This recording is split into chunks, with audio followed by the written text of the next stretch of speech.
Daghang gyud ang mga sugbuanon ang mulutaw ang kaanyag og utukan og napuno pa gyud sa mga talento. Maong present kanunay sa bisan unsa nga matang sa Indigay. Karong higayon na mga kapuso, ilailahon ta kining certified Bisdak Bay. Kinsa dili lang gwapa kun dili independent usab. Ani ang report? Hey mga kapuso, this is Joshine and welcome to my channel. Pretty na og fabulous pa. Siya mao ang 18 anyos nga vlogger nga si Joshine Kyla o mas nailang nga Joshine. I hope you guys enjoyed this vlog and I'll see you guys in the next one. Bye. Matud pa nga bata pa lang siya, mahilig na siyang muhimo og mga vlogs. So, nag-start ko kay, since I was young, like 10 years old, but it started out from passion. And then, I started uploading regularly kay just last year lang. Yeah, like, nag-career na dyan ako.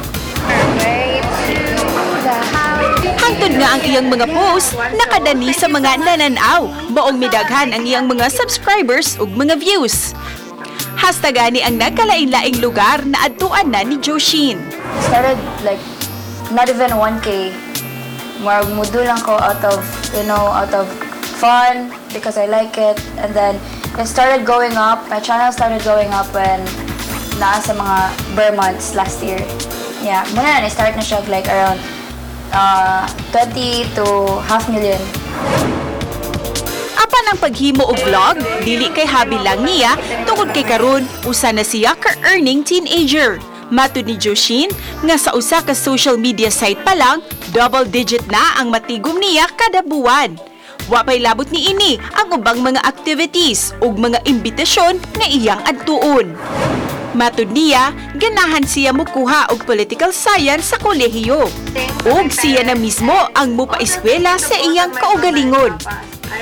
Apan, ipadayon gihapon niya ang vlogging ug ang uban pa niyang gikahiligan.